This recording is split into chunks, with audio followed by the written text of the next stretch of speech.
When I first started photography, the very first prime lens that I ever got for myself was a 50mm f1.8. So you can say that this is one of the lenses that is very close to my heart, as it is the first lens that really got me involved in photography. So today I have with me perhaps my new favorite lens, which I have had for almost a year now, the RF50mm f1.8 STM, or better known as the Nifty 50. The Nifty 50 has always been a lens I loved using whenever I just want to have a great time shooting and not feel bogged down by a heavy lens like the 51.2. By the way, if you do want to check out a video I made comparing the 51.2 against an old vintage Olympus lens, click on the right hand side to watch it. Also, full disclaimer, I did buy this lens with my own money and it's definitely not a sponsored video. Also, as many of you guys subscribe to this channel may already know, my reviews are not about pixel peeping. They are more about sharing my personal experiences using a lens or using a product, and it's pretty much my take on it. So if you do find that this sort of review does suit your fancy, then I guess this review is definitely for you. Okay, so let's look at the build quality of the RF50 1.8. I must say, when I first opened the package, I was definitely pleased with the build quality of the lens. Despite it being built out of plastic, it does really feel well made and doesn't feel as cheaply made as my first Nifty 50. A good thing is that the lens mount in this lens is made from metal and we don't have any plasticky lens mount like the original Nifty 50. Overall, it is very well made for its price and I don't really have any complaints. Okay, so let's now briefly go through the specs of this lens. The lens weighs only around 160 grams, so it's roughly the weight of a bag of famous Amos cookies you typically would buy over the counter, so it's definitely not a heavy lens at all. This lens is constructed using 6 elements in 5 groups. The lens comes with 7 aperture blades. At its widest, this lens can open up to f1.8 and it can be closed down all the way to f22. It has a closest focusing distance of only 30 centimeters and it has a magnification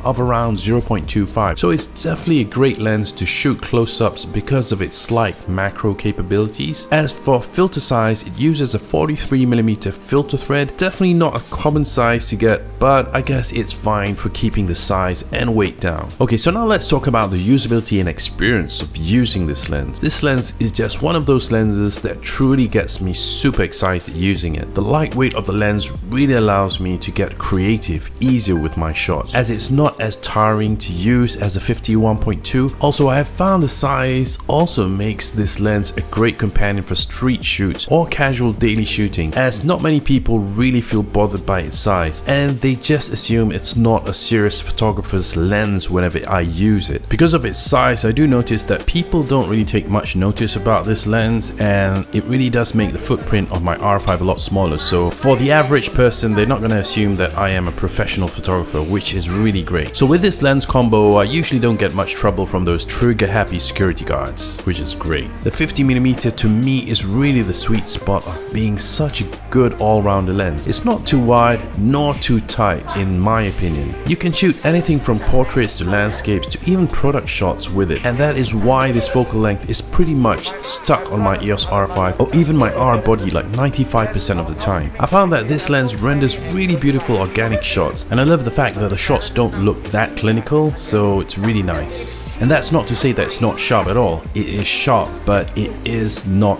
too clinical. It's got character, I guess. So yeah, I love the look that this lens is able to produce. I found the bokeh this lens produces wide open is really pleasing too, and it has that vintage vibe somehow, in my opinion. As for the AF performance, I found AF for photography to be really good and snappy, and for video it was pretty good too. In terms of chromatic aberration and barrel distortion, well, I can't say that it doesn't exist, but it's not a lens that I'm worried that it does exist, because I'll be using this more for lifestyle and portrait kind of shoots where I'm not going to be looking into the nitty gritty and stuff like that. So yeah, it's no real big issues for me. The focusing in video was really silent, so no real issues there. However, if you do use this lens for photography, you'll definitely hear a slight whooshing kind of AF noise, but it's nothing really that is going to disturb you. Since you are going to be shooting in photo, then you won't be necessarily recording any audio at the time. So yeah, no real big issues. So in general, general, the autofocus is pretty good in this lens. However, if I really want to be honest, I did find that there are times I did wish the lens would hunt a little less in video mode. There are times when the lighting was a bit poor. I did notice that this lens does cause a little bit of hunting, but nothing really major, I guess. I mean, it is to be expected if there's kind of a low light scenario, so yeah, I'm quite used to that. In terms of lens flaring, I would say that this lens performs pretty well as it does come with a newer coating, and in terms of lens breathing, I would say that it's pretty average too. If there's one gripe I have about this lens is that it doesn't have a dedicated AF to manual switch, which is kind of annoying because you always have to go into the camera menus in order to change from AF to manual focusing mode. But I guess it's not really a deal breaker for me because the lens is small, so I don't really expect them to have all the switches on such a small lens like this. And besides, they do have a control ring, which is really useful because now I put my ISO setting on the control ring, so this lens is really useful for running, gunning, and when you just want to be super light. Right then, so what's my conclusion after using this lens for almost a whole year now? What do I think and who do I think should really get this lens? Well, to me, I feel that this lens is really a no-brainer. I mean, anyone who has an RF mount should really get this lens. 1, it's super light, 2, it's super portable, and 3, you just get these really lovely creamy bokeh shots which you can use for all kinds of B-rolls and stuff like that, even for portraits, landscapes, and product shots. So if you're really in a pinch and if you really have a tight budget, I really think this is one of those lenses that every single photographer who does use an RF mount should really get.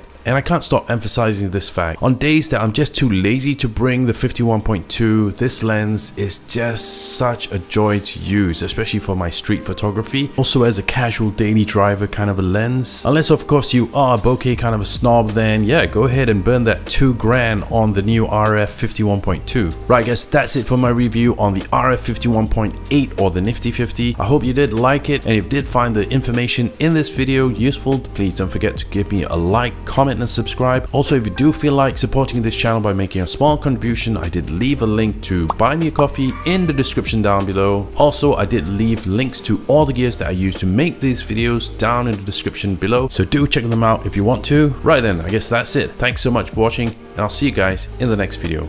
Peace.